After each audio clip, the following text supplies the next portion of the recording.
Hello and welcome friends, बहुत बहुत स्वागत करता हूं आपका माइक्रोसॉफ्ट एक्सेस एसक्यूएल सीखने की सीरीज में। और आज की ये वीडियो माइक्रोसॉफ्ट एक्सेस एसक्यूएल को ही लेकर के है। अब क्या सिखाऊंगा, किस तरीके से बताऊंगा, सारी चीजें दिखाता हूं। देखिए, सबसे पहले क्या करना है, आज के इस वीडियो में हमको ये कॉन्सेप्ट समझना है कि अगर आपको एसक्यूएल कोड लिख करके रिलेशनशिप क्रिएट करानी हो, अब कैसे क्रिएट होगा रिलेशनशिप। रिलेशनशिप क्या होता है, देखिए जब दो टेबल्स बनी है तो देखिए ये पहली टेबल है जिसका नाम हमने रखा है रजिस्ट्रेशन टी। ठीक है, रजिस्ट्रेशन ट्री, और इस फील्ड को नाम दिया है reg_id। एकदम क्लियरली दिखाई दे रहा है। अब इसमें E01, E02, E03, E04, E05, E06 ऐसे और भी आएंगे नीचे। फिलहाल मैंने इतना ही रखा हुआ है 7 तक, है ना। और यहाँ अलग अलग स्टूडेंट्स के नाम हैं, आप देख सकते हैं, राम, श्याम, आयान, सीता, अर्णव, आदित्य, रोहित, ये अलग अलग कुछ स्टूडेंट्स के नाम भी मैंने लिख रखे हैं। ठीक है, अब समस्या ये है कि यहाँ पर हमारे पास दूसरी टेबल है, तो जब कभी भी हमको रिजल्ट देखना होता है तो हमको दूसरी टेबल में जाना पड़ता है। ठीक है, हमारा यहाँ क्या रिक्वायरमेंट है कि हम एक ही टेबल में रहते हुए दोनों ही को देख सकें, और ग्राफिकल मोड में ये कराना नहीं है हमको। हमको चाहिए SQL query. SQL query, I hope कि आपको पता ही है कि एसक्यूएल क्वेरी क्यों ज्यादा जरूरी है in comparison to graphical mode, है ना। तो एसक्यूएल क्वेरी कैसे लिखी जाए, क्या लिखेंगे तो ये रिलेशनशिप ऑटोमेटिक बिल्ट हो जाएगी और ये चीजें शो होनी शुरू हो जाएंगी। तो ये रिलेशनशिप हमको क्रिएट कराना है, और ये रिलेशनशिप कैसे बनेगी वही दिखाने जा रहा हूं। तो चलिए स्टार्ट किया जाए रिलेशनशिप को क्रिएट करना। ठीक है, जनरली अब क्या करते हैं, आप डेटाबेस टूल्स पे जाते हैं, डेटाबेस टूल्स पे जाकर रिलेशनशिप पे जाते हैं, यहाँ दोनों ही टेबल नजर आती हैं आपको, आप दोनों ही टेबल को यहाँ लेके आ जाते हो, यही करते हो ना। लेकिन यहाँ पर ये ग्राफिकल मोड हो जाएगा, आपको ग्राफिकल मोड से नहीं करना ये काम। ठीक है, और आप देखिए इसमें दो फील्ड कॉमन भी है, रजिस्ट्रेशन आईडी, और यहाँ पर भी रजिस्ट्रेशन आईडी होना चाहिए। रजिस्ट्रेशन टी कर दिया मैंने, इसको सही कर लेंगे हम, है ना। इसको क्लोज करते हैं फिलहाल, और ये रिलेशनशिप भी क्लोज करते हैं, और यहाँ से इसको यस कर देते हैं। और यहाँ पर देखिएगा यूनिट वाले में हमको सही करना है, यहाँ से जाके तो ये यूनिट वाले में जाएंगे और डिजाइन व्यू पे जाकर के रजिस्ट्रेशन टी को रजिस्ट्रेशन आईडी कर देना है बस आपको। ये हो गया, और यहाँ से ओके कर दीजिए और यहाँ से यस कर दीजिए, ये काम हो गया।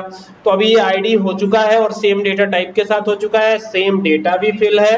अब यहाँ से रिलेशनशिप क्रिएट कराने का सिलसिला शुरू होता है। ठीक है, जानते हैं सबसे अच्छी बात क्या है कि हमारे पास है माइक्रोसॉफ्ट एक्सेस का ये 365 वर्जन है, तो इसमें और भी चीज़ें अच्छी हैं हमारे लिए, और भी सुविधा है हमारे लिए।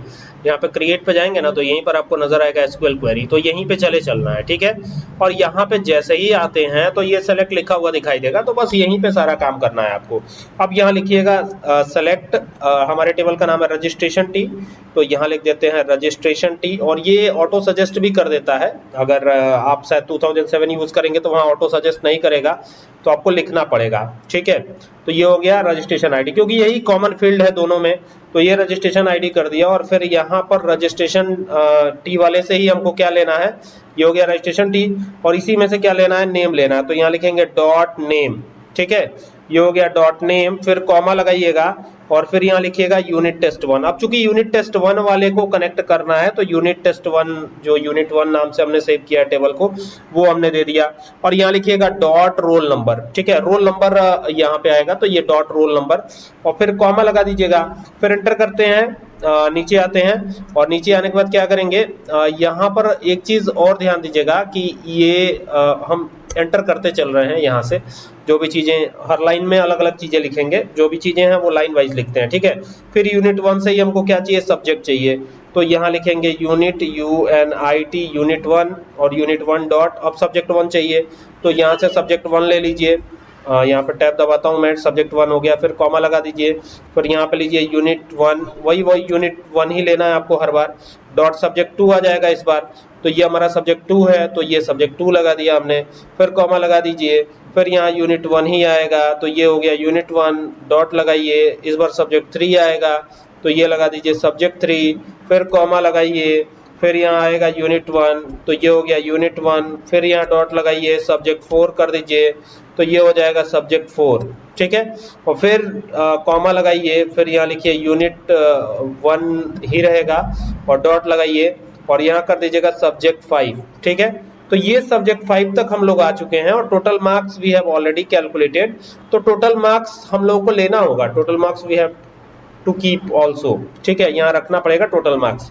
तो अब क्या करते हैं, अब यहाँ पे कॉमा लगा के हम एंटर प्रेस करते हैं एक बार, ठीक है, और थोड़ा नीचे आएंगे तो थोड़ा ज्यादा चीजें समझ आएंगी। तो यहाँ पर क्या करना है आपको, सिंपली कॉमा लगा के एंटर करके नीचे आना है, और नीचे जैसे ही आएंगे तो यूनिट 1 वाले ही टेबल से हमको क्या उठाना है, टोटल मार्क्स। तो यहाँ पे टोटल मार्क्स वाला भी ले लीजिए, तो ये ले लिया टोटल मार्क्स। अब हो गया है, अब हमको क्या करना है, कोई कॉमा नहीं देना है, एंटर करना है। और ये सब कहाँ से आएगा, तो फ्रॉम जो भी रजिस्ट्रेशन टेबल है वहां से आएगा। तो यहाँ पे REG, ये देखिए रजिस्ट्रेशन टेबल यहाँ पे दे ही रहा है, तो ये हो गया रजिस्ट्रेशन टी, और एंटर कर देंगे। और जैसे ही एंटर करेंगे तो यहाँ पे आपको लगाना होगा इनर ज्वाइन, तो ये हो गया इनर, और आगे लिखिएगा ज्वाइन, तो ये हो जाएगा इनर ज्वाइन। तो इनर ज्वाइन एक कीवर्ड है, इसको आपको लगाना है। और यूनिट टेस्ट 1 को जोड़ना है, तो यहाँ पे लिखिएगा यूनिट टेस्ट 1, तो ये यूनिट 1 जो भी नाम दिया है हमने वो दे दिया, ठीक है।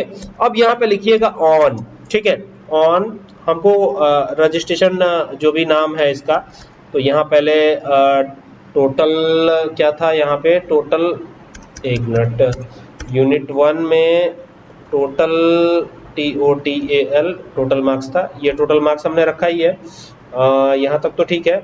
और ये एंटर करेंगे फ्रॉम, FROM फ्रॉम, ये हो गया। और ये आएगा कहाँ से, रजिस्ट्रेशन टी से, तो ये हो जाएगा रजिस्ट्रेशन टी, और रजिस्ट्रेशन टी से ये हो गया। और फिर यहाँ पे एंटर करिए inner join, INNER inner join, JOIN, तो ये हो गया इनर ज्वाइन।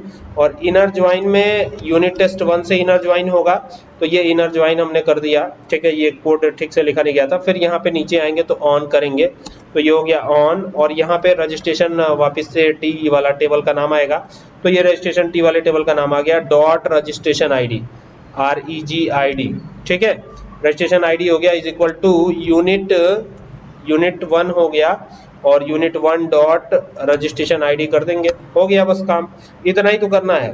और यहाँ पे इसको टर्मिनेट कर लीजिए, और टर्मिनेट करके इसको चलाना है। कोड आप देख लीजिए एक बार, सेलेक्ट रजिस्ट्रेशन टी किया है, टेबल का नाम, फिर डॉट रजिस्ट्रेशन ID, इस तरीके से आपको लिखना है ये पूरा कोड। और जब आप लिख लेंगे तो इस फिर कोड को चलाना पड़ेगा। अब चलाने में समस्या ये है, चलेगा नहीं, चलिए चलेगा, आई होप कि सब कुछ ठीक ठाक है, तो चलना चाहिए।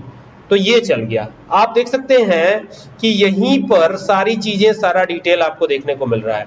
न सिर्फ रजिस्ट्रेशन ID देखने को मिल रही है, बल्कि नेम भी आ रहा है, जबकि आप जानते हैं कि नेम पहले वाले टेबल में है, रोल नंबर भी आ रहा है, और इवन रोल नंबर तो आ ही रहा है। आप देखिए सारे सब्जेक्ट के नाम और टोटल मार्क्स भी आ रहे हैं, मतलब यूनिट टेस्ट 1 वाले भी डिटेल आ रहे हैं और यूनिट टेस्ट 2 वाले भी डिटेल आ रहे हैं। और क्वेरी बड़ी सिंपल सी है, क्वेरी आपने देखा कि क्या क्वेरी है, मैं आपको फिर से दिखा देता हूं, यही क्वेरी है, आप इसको नोट कर सकते हैं। और ये कब आएगा आपको, जब बार बार इसको रिपीट करेंगे ना, तब जाके ये आएगा, अदरवाइज आपको ये समझ नहीं आएंगी क्वेरीज, ठीक है। तो इनर ज्वाइन इस प्रकार से काम करेगा, और ज्यादातर इनर ज्वाइन का ही काम होता है ना। ये ध्यान रखिएगा कि इनर ज्वाइन का यूज आप कैसे करेंगे। अगर ये आपको क्लियर रहेगा तो फिर रिलेशनशिप क्रिएट कराने में कहीं कोई दिक्कत नहीं होगी। आप चाहे एसक्यूएल की बात कर लें, माइक्रोसॉफ्ट एक्सेस की बात कर लें, कहीं पर भी रिलेशनशिप में कोई दिक्कत नहीं होने वाली है, अगर आपका कॉन्सेप्ट क्लियर है तो। कॉन्सेप्ट को क्लियर रखिएगा, बाकी तो उम्मीद करता हूं कि ये वीडियो से क्लियर हो गया होगा कि कैसे क्या करना है, ठीक है। जैसे ही क्वेरी चलाया हमने, देखिए ये पूरा आ गया। और इसमें एक चीज और ध्यान दीजिएगा, जैसे यहाँ पर यूनिट टेस्ट 1 में आते हैं, तो आप देखिए यूनिट टेस्ट 1 वाले टेबल में हमने कुछ चीजें दी हैं, कुछ चीजें नहीं दी हैं। जैसे और जो रजिस्ट्रेशन वाला है वो आगे नहीं हमने इसमें एंटर करा है। जैसे देखिए यहाँ पे रजिस्ट्रेशन ID आप देखेंगे तो इसमें और भी है, 7 तक है, लेकिन इसमें हमने दिया नहीं है। तो इसमें आगे आप बढ़ सकते हैं, यहाँ पे जो भी मार्क्स है वो मार्क्स एंटर करवाते हुए आप आगे बढ़ते चलिए। और देखिए यहाँ पर क्या होगा कि जो भी चीजें हैं वो ऑटो अपडेट हो जाएंगी।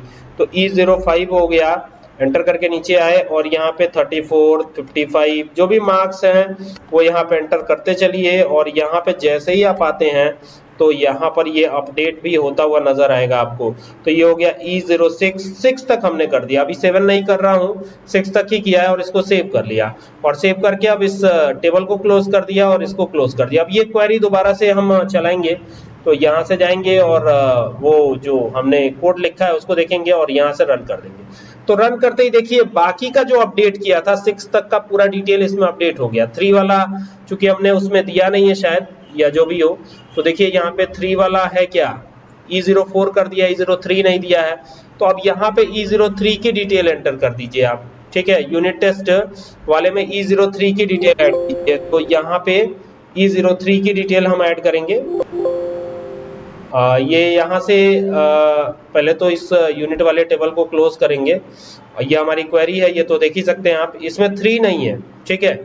और बाकी तो यूनिट वाले में आएंगे तो यहाँ से हम इसको अपडेट करते हैं, क्लिक करते हैं इस पर, और यहाँ पर 90 कर दिया हमने, यहाँ पे 88, 78, 79, 99। तो ये देखिए ये आ गया। और E03 ये अपडेट नहीं हुआ था, तो इसको अपडेट कर रहा हूँ, ये ध्यान दीजिएगा, E03, तो ये अपडेट हो जाएगा। अब जैसे ही आप इसको क्लोज करेंगे ना और इस क्वेरी को दोबारा से चला देंगे तो ये ऑटो अपडेट हो जाएगा। ये आपकी एसक्यूएल क्वेरी थी और इस पे क्लिक कर दीजिए, ये ऑटो अपडेट हो गया, E03 वाला भी डिटेल आ गया। मतलब कि इसी टेबल में रहते हुए आप दोनों ही का रिकॉर्ड्स देख सकते हैं। उम्मीद करता हूं कि इस क्वेरी से काफी हेल्प मिलेगी आपको, और अगर आपको ये वीडियो पसंद आए तो इसे शेयर जरूर कीजिएगा। Thank you for watching this video.